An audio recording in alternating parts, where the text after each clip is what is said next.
तिथि को मु ये घोषणा को मु मो दल तरफ गणतंत्र गोटे छात्र भावे स्वागत करुच्ची।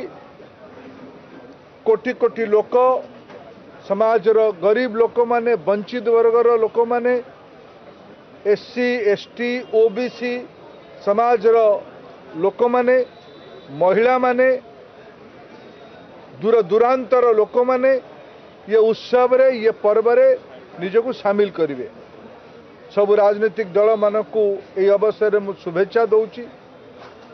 नागरिक मानक पाकु जीवा प्रसंग भित्तिक जीवा आलोचना हब समालोचना हब प्रचार हब अभिनव उपाय अवलंबन करा जिवो। लोक मानकर पाखरे पारदर्शितार सह निजर कथा को रखिबार गोटे बड़ पर्व। एक प्रकार आजिठू माने 16 मार्च रु आरंभ करिकी जो शेष तिथि इलेक्शन अच्छी 1 जून माने पाखापाखि पूरा ये 2.5 मासर प्रक्रिया देश में जारी रहिबो। पृथ्वी या बड़ अपेक्षार सह बड़ उत्कंठार सह अपेक्षा करिछि। का मनरे कौन सी संदेह नहीं जे एई थरर रिजल्ट कौन हबो। इस बार 400 पार फिर एक बार मोदी सरकार ए गुड़ी को आज सूर्य भलिया स्पष्ट चंद्र भलिया स्पष्ट हो सारी। किंतु या आम सम्मान करिकी ये प्रक्रिया रे मु समस्त को शामिल हवापाई निवेदन करुची। एथिरे भाग नेबापाई निवेदन करुची। नेतृत्व नेबापाई निवेदन करुची। समस्त भूमिका अच्छी। 140 कोटी भारतीयंकर जो माने भोट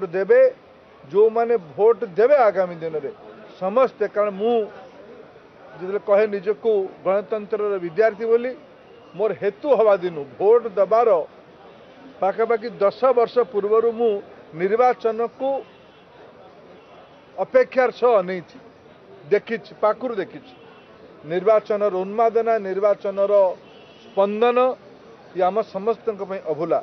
आम राज्य प्रथम तिथि हम भारत वर्ष 19 अप्रैल रु आरंभ होइकी 1 जून पर्यंत चलिबो। 7टी फेज रे निर्वाचन हम 4 जून रे फलाफल बाहरिबो। आम राज्य ओडिशा रे प्रथम फेज रे इलेक्शन मे 13, द्वितीय फेज रे इलेक्शन मे 20, आम राज्य तृतीय फेज रे इलेक्शन मे 25 आउ आम राज्य शेष आउ चतुर्थ फेज रे इलेक्शन 1 जून को हम।